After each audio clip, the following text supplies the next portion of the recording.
दोस्तों बिहार अध्यापक भर्ती टीआरई 4 के लिए हम लोग जूनियर अध्यापक पीजीटी और पीजीटी के लिए सामान्य अध्ययन के लिए जो 40 मार्क्स के क्वेश्चन पूछे जाते हैं, हम लोग बिहार एससी ईआरटी बेस्ड भूगोल के जितने भी क्वेश्चन इंपॉर्टेंट क्वेश्चन हैं उसको हम लोग कवर कर रहे हैं। तो दोस्तों आज का जो हमारा वीडियो है मानचित्र अध्ययन से रिलेटेड जितना भी इंपॉर्टेंट क्वेश्चन है उसको हम लोग कवर करेंगे। तो दोस्तों बिना देरी किए अब हम लोग शुरू करते हैं। उच्चावच प्रदर्शन के लिए हैस्यूर विधि का विकास किसने किया था? तो इसका राइट आंसर हो जाएगा लेहमान। बी ऑप्शन इसका राइट आंसर हो जाएगा। उच्चावच प्रदर्शन के लिए हैस्यूर विधि का विकास लेहमान ने किया था, जो ऑस्ट्रिया के एक सैन्य अधिकारी थे। उच्चावच निरूपण के इस विधि के अंतर्गत मानचित्र में छोटी महीन खंडित रेखाएं खींची जाती हैं। ये रेखाएं ढाल की दिशा अथवा जल बहने की दिशा में खींची जाती हैं। क्वेश्चन नंबर दूसरा है, पर्वतीय छायाकरण के विधि में भू आकृतियों पर किस दिशा से प्रकाश पड़ने की कल्पना की जाती है? इसका राइट आंसर हो जाएगा उत्तर पश्चिम। सी ऑप्शन इसका राइट आंसर हो जाएगा। पर्वतीय छायाकरण विधि में भू आकृतियों पर उत्तर पश्चिम दिशा से प्रकाश पड़ने की कल्पना की जाती है। इसके कारण अंधेरे में पड़ने वाले हिस्से को या ढाल को गहरी आभा से भर देते हैं, जबकि प्रकाश वाले हिस्से कम ढाल को हल्की आभा से भर देते हैं या फिर खाली छोड़ देते हैं। क्वेश्चन नंबर तीसरा है, छोटी महीन खंडित रेखाओं को ढाल की दिशा में खींचकर उच्चावच प्रदर्शन की विधि को क्या कहा जाता है? इसे हैस्यूर। सी ऑप्शन राइट आंसर हो जाएगा। तल चिन्ह की सहायता से किसी स्थान विशेष की मापी गई गहराइयों को क्या कहा जाता है? तो इसका राइट आंसर हो जाएगा स्थानिक ऊंचाई। ए ऑप्शन इसका राइट आंसर हो जाएगा। तल चिन्ह की सहायता से किसी स्थान विशेष की मापी गई ऊंचाइयों को स्थानिक ऊंचाई स्पॉट हाइट कहा जाता है। इस विधि में बिंदुओं के द्वारा मानचित्र में विभिन्न स्थानों की ऊंचाई को संख्या में लिख दिया जाता है। स्तर रंजन विधि के अंतर्गत मानचित्रों में नीले रंग से किस भाग को दिखाया जाता है? तो नीले रंग से जल को दिखाया जाता है। रंजन स्तर विधि के अंतर्गत मानचित्रों में नीले रंग से जलीय भाग को दिखाया जाता है। मैदान में हरा रंग से तथा पर्वतों को बादामी हल्का कत्थई रंग से दिखाया जाता है, जबकि बर्फीले क्षेत्र को सफ़ेद रंग से दिखाया जाता है। क्वेश्चन नंबर छठवां है, छठवां में भूतल पर समुद्र की जल तल से एक समान ऊंचाई वाले बिंदुओं या स्थानों को मिलाकर मानचित्र पर खींची जाने वाली काल्पनिक रेखा को क्या कहते हैं? तो समोच्च रेखा। ये ऑप्शन इसका राइट आंसर हो जाएगा, समोच्च रेखा कहते हैं।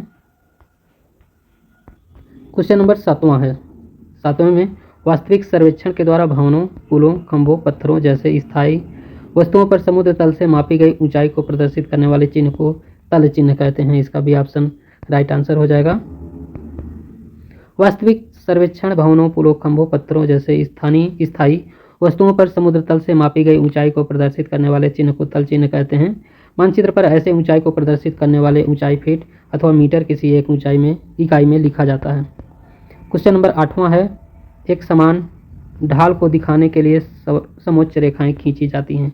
तो समान दूरी पर। सी ऑप्शन इसका राइट आंसर हो जाएगा।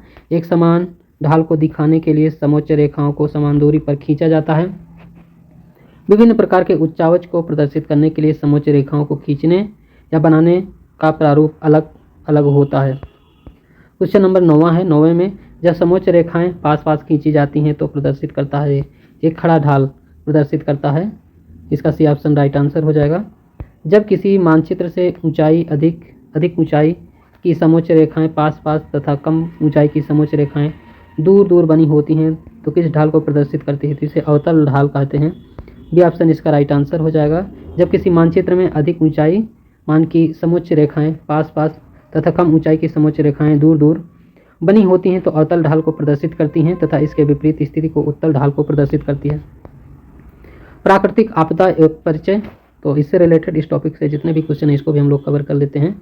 इनमें से कौन प्राकृतिक आपदा नहीं है? तो अप्राकृतिक आपदा आतंकवाद नहीं है, और सुनामी, बाढ़, भूकंप ये सभी प्राकृतिक आपदाएं हैं। क्वेश्चन नंबर दूसरा है, इनमें से कौन मानव जनित आपदा है? तो उपयुक्त सभी है इसमें। सांप्रदायिक दंगे, आतंकवाद और महामारी ये सभी मानव के द्वारा आपदाएं आती हैं। सुनामी का प्रमुख कारण क्या है? इसका प्रमुख कारण है समुद्र में भूकंप का आना।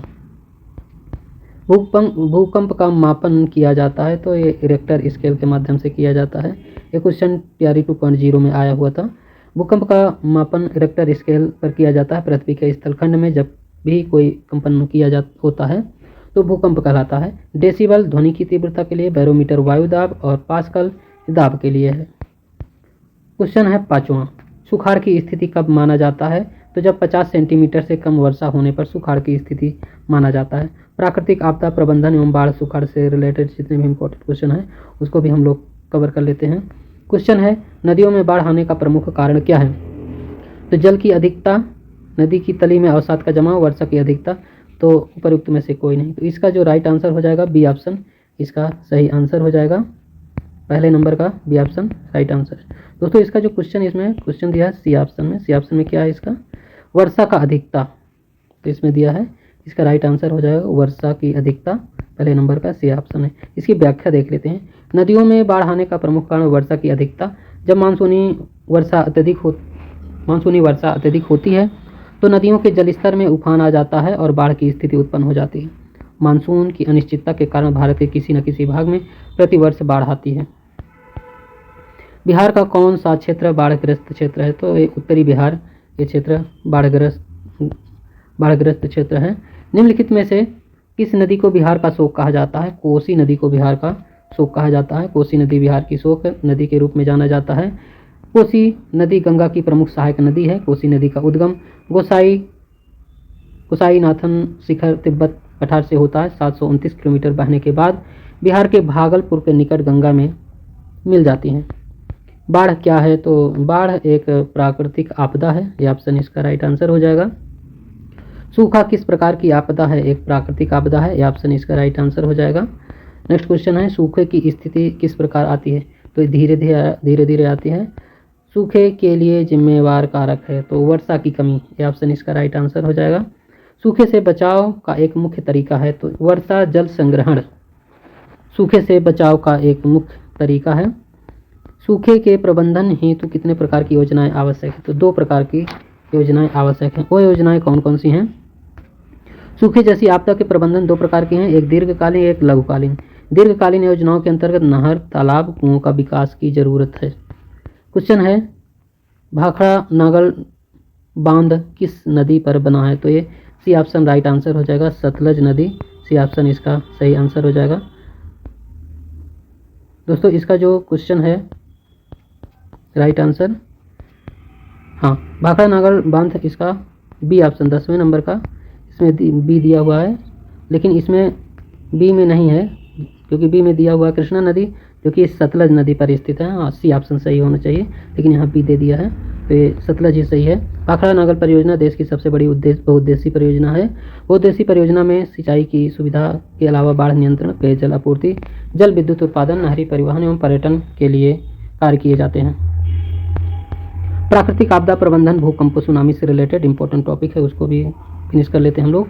महासागर के तली पर होने वाले कंपन को किस नाम से जाना जाता है? जिसे सुनामी के नाम से जाना जाता है। 26 दिसंबर 2004 को विश्व के किस हिस्से में भयंकर सुनामी आई थी? तो बंगाल की खाड़ी में आई थी। भूकंप से पृथ्वी तक की सतह पर पहुंचने वाली सबसे पहली तरंग को किस नाम से जाना जाता है? इसे पी तरंग के नाम से जाना जाता है। आगे क्वेश्चन है, भूकंप के ऊर्ध्वाधर पृथ्वी पर स्थित केंद्र को क्या कहा जाता है? स्थित तरंग इसका राइट आंसर हो जाएगा, ए ऑप्शन इसका सही है, चौथे नंबर का बी ऑप्शन है इसका, हाँ इसका अधिकेंद्र है, बी ऑप्शन इसका राइट आंसर हो जाएगा। आगे क्वेश्चन नंबर 5वां है, भूकंप अथवा सुनामी से बचाव का इनमें से कौन सा तरीका सही है? तो भगवान भरोसे बैठना है, सही नहीं है, जिसको हम लोगों को सिलेक्ट करना है, तो डी ऑप्शन इसका राइट आंसर हो जाएगा। भूकंप सुनामी से बचाव के लिए हम लोगों को भूकंप के पूर्वानुमान को गंभीरता से लेना, भूकंप निरोधी भवनों का निर्माण करना, जानमाल की सुरक्षा, प्रशासनिक कार्य सतर्कता और गैर सरकारी संगठनों द्वारा राहत कार्य तैयार करना। सुनामी से बचाव के लिए हमें तटबंध निर्माण, मैंग्रोव झाड़ी का विकास, तटीय प्रदेश के लोगों को प्रशिक्षित करना, सघन वृक्षारोपण, तट से दूर भवन का निर्माण करना है। जीवन रक्षक आकस्मिक प्रबंधन से रिलेटेड जो भी इंपॉर्टेंट क्वेश्चन है उसको भी कवर करते हैं। बाढ़ के समय निम्नलिखित में से किस स्थान पर जाना चाहिए? तो ऊंची भूमि वाले स्थान पर जाना चाहिए। मलबे के नीचे दबे लोगों को पता लगाने के लिए किस यंत्र की मदद की जाती है? तो इंफ्रारेड कैमरा, बी ऑप्शन इसका राइट आंसर हो जाएगा। क्वेश्चन नंबर 3, आग से जलने की स्थिति में जले हुए स्थान पर क्या करना चाहिए? तो ठंडा पानी डालना चाहिए, ए ऑप्शन इसका राइट आंसर हो जाएगा। बस्ती मकान में आग लगने की स्थिति में क्या करना चाहिए? तो अग्निशामक यंत्र को बुलाना चाहिए। सुनामी किस स्थान पर आता है? तो ये समुद्री भी ऑप्शन राइट आंसर हो जाएगा। आपदा काल में वैकल्पिक संचार व्यवस्था से रिलेटेड ये टॉपिक भी फिनिश करते हैं हम लोग। सामान्य संचार व्यवस्था के बाधित होने का मुख्य कारण है केबल का टूट जाना। संचार का सबसे लोकप्रिय साधन क्या है? तो सार्वजनिक टेलीफोन राइट आंसर हो जाएगा। सुदूर संवेदी उपग्रह का प्रयोग किया जाता है किस लिए? तो संसाधनों की खोज के लिए किया जाता है। निम्नलिखित में से कौन संचार उपग्रह अंतरिक्ष में स्थापित रेडियो रिले स्टेशन है? तो ये उपयुक्त सभी है। कॉमसेट्स, सेटकॉम्स और सेटफोन राइट आंसर है। आपदा प्रबंधन में सर्वाधिक उपयोग में लाया जाने वाला संचार साधन ये उपग्रह फोन है। ये ऑप्शन इसका राइट आंसर हो जाएगा। आगे क्वेश्चन है, हाँ, आपदा और सह अस्तित्व, ये टॉपिक को भी हम लोग कवर करते हैं। तो निम्नलिखित में से कौन प्राकृतिक आपदा है? तो ये भूकंप, सी ऑप्शन इसका राइट आंसर हो जाएगा। भूकंप संभावित क्षेत्रों में भवनों की आकृति कैसी होनी चाहिए? तो आयताकार होनी चाहिए। भूस्खलन वाले क्षेत्र में ढलान पर मकानों का निर्माण क्या है? तो ये अनुचित है। बी ऑप्शन राइट आंसर हो जाएगा। नंबर 10वां है, वो चौथा है, तो इसमें सुनामी प्रभावित क्षेत्र में मकानों का निर्माण कहाँ होता है? तो समुद्र तट से दूर मकानों का निर्माण करना चाहिए। हाँ, सुनामी प्रभावित क्षेत्र में मकानों का निर्माण समुद्र तट से दूर करना चाहिए। सुनामी का ना तो रोका जा सकता है और ना ही इसके प्रभाव से बचा जा सकता है, लेकिन इसके प्रभाव को कम किया जा सकता है। कुछ इंपॉर्टेंट फैक्ट हैं, इसको भी जानते हैं। इंपॉर्टेंट पॉइंट है, समुद्र तटीय भाग में सघन वृक्षारोपण से सुनामी लहरों को तीव्रता से कम किया जा सकता है। नगरों एवं पत्तनों को बचाने के लिए कंक्रीट अवरोधक का निर्माण किया जाना चाहिए। सुनामी संभावित क्षेत्रों में ऐसे मकान का निर्माण हो जो भूकंप एवं सुनामी लहरों के प्रभाव को न्यून कर सके। सुनामी एवं समुद्र तल में होने वाली हलचल का सतत पता लगाने हेतु सुनामी रिकॉर्डिंग सेंटर की स्थापना की जानी चाहिए और उपग्रह प्रौद्योगिकी सुनामी चेतावनी प्राप्त करते रहना चाहिए। संचार के किसी विभिन्न माध्यमों द्वारा इसे तुरंत आम लोगों तक पहुंचाना चाहिए। बाढ़ से सबसे अधिक हानि होती है, तो फसलों को सबसे अधिक हानि होती है। कृषि सुखाड़ है, तो ये मिट्टी की नमी के अभाव में। आगे क्वेश्चन है, क्या कारण है कि अमेरिका जापान में भूकंप बराबर आते रहते हैं फिर भी वहाँ जान माल की क्षति कम होती है? तो 7वें नंबर का राइट आंसर हो जाएगा, मकान जो बने होते हैं भूकंप रोधी और लोगों की जागरूकता के कारण। सुनामी सबसे अधिक क्षति कहाँ पहुँचाती है? तो ये तटीय क्षेत्रों में सर्वाधिक पहुँचाती है। बाढ़ प्रभावित क्षेत्रों में किसका विकास करने से बाढ़ की प्रवणता कम किया जा सकता है? तो ये वनों का विकास होना चाहिए। भारत सरकार ने बाढ़ नियंत्रण के लिए कितने आयाम निर्धारित किए हैं? तो 3 आयाम निर्धारित किए हैं। 1954 में बाढ़ नियंत्रण के लिए 3 आयामों को निर्धारित किया गया है, त्वरित, अल्पकालिक और दीर्घकालिक। इस समस्या के समाधान हेतु प्राथमिक निर्धारित की जाती है। दोस्तों, अब हम लोग 10th का जो ज्योग्राफी था हम लोगों ने इसे कंप्लीट कर लिया है और SCERT के सारे क्वेश्चन थे, इंपॉर्टेंट क्वेश्चन थे। और अब हम लोग इसके बाद 9th की ज्योग्राफी को अभी हम लोगों ने नहीं कंप्लीट किया है, तो उसको भी हम लोग कंप्लीट करेंगे। इसकी एक अलग से प्लेलिस्ट बना दी जाएगी।